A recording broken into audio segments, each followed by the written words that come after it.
I'm going to be honest, there are very few multi-tools out there that are as legendary as the Leatherman Surge. It's been around for years, and it's really built a reputation for being one of the toughest multi-tools ever made, and for many people, it's just simply the golden standard. Unfortunately, this quality does not come cheap. If you wanted to pick one of these up today, this would set you back a whopping $160. And if that sounds like too much for you, you're actually not alone. And fortunately though, there might be another option. Recently, something interesting kind of happened. Patent protection has kind of expired on many older Leatherman designs like this, and companies have really kind of started producing tools that look almost identical. And one of the biggest names out there is Byberry. For around 70 bucks, you can buy what is essentially a Surge clone that even includes replaceable wire cutters, a blade exchanger, and nearly the exact same tool layout while actually adding titanium handles and even a Damascus blade. So today we're answering the question everybody wants to know. Can this thing actually replace a Leatherman Surge and save you a few bucks? Or is the genuine thing still worth paying nearly 3 times the price for? Let's find out. Before we even start really comparing the price and the quality, let's first talk about what you're actually getting. So with the Leatherman Surge, this has become famous over the years because it's basically the heavy-duty multi-tool that does it all. This is a tool you pick up if you're really serious about needing the strongest, toughest tool out there. If you're in construction or in the trades, this is a favorite, and for good reason. It's really beefy, it's large, it's the workhorse of the multi-tool world. You get really large pliers with replaceable wire cutters. You have all outside accessible blades, including a straight edge, a saw, really huge scissors that are also outside accessible that work really, really nice. There's even a really cool blade exchanger here that you can replace with T-shank blades. You can even carry files with this as well. Just a really nice full-size multi-tool. You can get the standard stuff inside, like a bit driver, can opener, all the screwdrivers, all the standard tools that come in a multi-tool. This is really built for people that actually really use their tools hard. And now sitting next to it is the Byberry. And honestly, if you've never handled one before, you'd probably think these are almost the exact same multi-tool. Just on looks alone, they're almost the exact same. The dimensions are nearly identical, and the tool layout is almost identical. Even the locking mechanisms here are almost the exact same. This isn't really inspired by the Surge.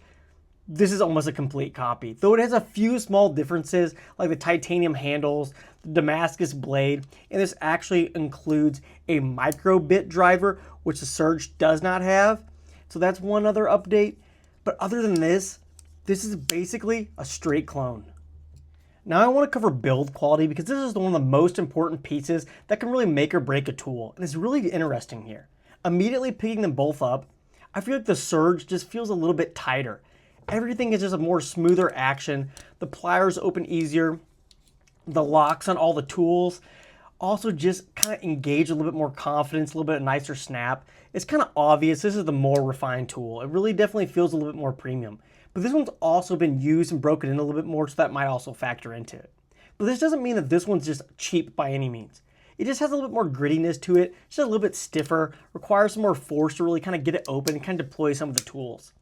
In terms of quality and perfection, I feel like this one wins probably every time. But then again, this is only for around $70, so this feels much better than I actually originally anticipated. The machining is all respectable here. There's no hot spots, really sharp edges anywhere left unfinished. And these titanium scales, they are a nice little upgrade.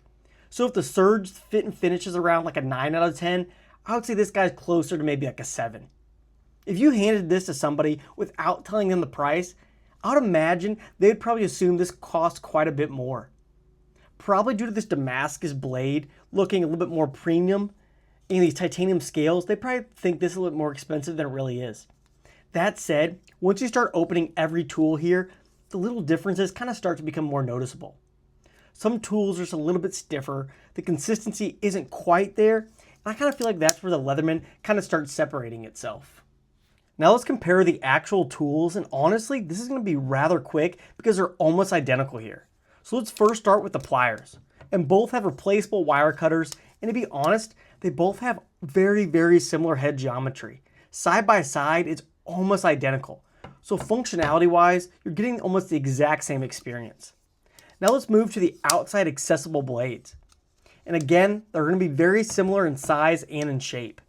Though this one does have a Damascus blade, it's still very, very similar. Now, steel quality is one area where Leatherman is kind of known, proven track record using 420HC with a proven heat treatment, while long-term consistency on this one can vary a little bit. This one is using 440C, so this should have a little bit of an edge here.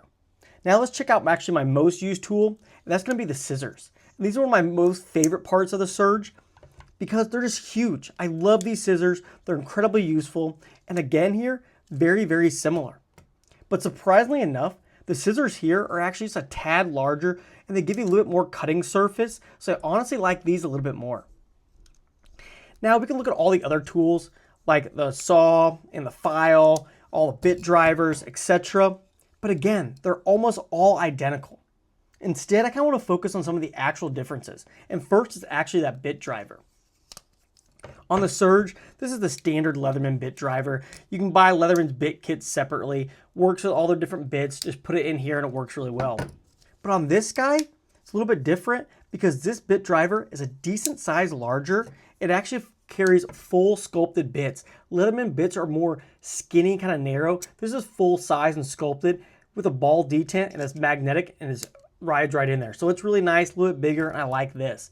This one also comes with an included bit kit, so you don't have to buy one extra. These bits are definitely not the nicest quality. They feel pretty cheap, but still nice to see they were included. Other than that, these are almost the exact same tool. There's one other difference that I probably need to mention real quick is this also does come with a micro bit driver. This one does not have one. So I definitely like to see this here. It's a nice little upgrade. So other than that, they're very, very similar tool-wise. This just has a few little things to kind of put it over the edge. Now let's talk about the elephant in the room, and that's the price. The Byberry costs anywhere from around $60 to $80 depending if it's on sale. And the Surge usually sells for around $160. And that's a pretty massive difference. For the cost of one Surge, you can buy two of these. And that's not a small gap. So the question kind of becomes, what are you actually paying for? Are you getting better fit and finish? Yes. Better quality control? Probably. A proven warranty? Absolutely. Long-term durability? Most likely. But are you getting 2 times the multi-tool? I don't think so. I still think the Surge is better, but not 2 times better. If you're a contractor, an electrician, a mechanic, or somebody that depends on a tool every single day to make a living, I'd still probably recommend the Leatherman. When your income depends on your tools, reliability kind of matters more than saving a couple bucks. But if you're an enthusiast, somebody just wanting a truck multi-tool, a camping multi-tool, or simply somebody curious about the Surge platform without spending the whopping $160, this guy becomes incredibly compelling, especially with all these extras. For example, Leatherman has started kind of skimping on their multi-tools, especially coming in with the accessories. If you're lucky, you might get a small sheath like this. With this guy, you not only get a sheath, you also get a small bit kit that I covered earlier. You get different blades that go in that T-shank blade adapter. You get a nice straight edge. You get saws. I mean, tons of different blades here. You get a little screw driver to help you replace these tools. And you also get replaceable wire cutters and this nice sheath all included. So, I mean, you get tons more extras here compared to just Leatherman, so it's something to think about. This delivers probably 85 to 90% of the experience for a fraction of the price. So it kind of comes down to what you really want to spend and what you want to give up. You get a premium Surge here with a really great warranty and quality, but this does not come cheap. Or you could save around $80 and pick up this one that scratches that same itch and does almost the exact same thing. I'll admit, I kind of half expected this comparison to be a straight blowout. I really expected this would feel kind of like a cheap knockoff. Instead, I kind of walked away pretty impressed. No, I don't really think this replaces a Leatherman Surge. The refinement, the reputation, the warranty, they still make this, the Surge, the better multi-tool. But also, I can't really ignore how much this guy is offering for the money. So if somebody asked me, I've got 70 bucks, should I buy this? I'd honestly say, yeah, of course. But if you said, I already own a Surge, I'd probably tell you just keep the Surge. Sometimes paying more generally gets you the better product. But sometimes the cheaper option gets surprisingly close. And today, I think that's exactly what happened. Is this my favorite tool in the world? No, but for the price, I think it really competes with the rest of them. But I'd really love to know what your guys' thoughts on this in the comments below. Have you tried one of these Leatherman-inspired tools? Would you go with the Surge or save the money and pick this one up? Let me know down below. Thanks so much for watching, and I'll catch you in the next one.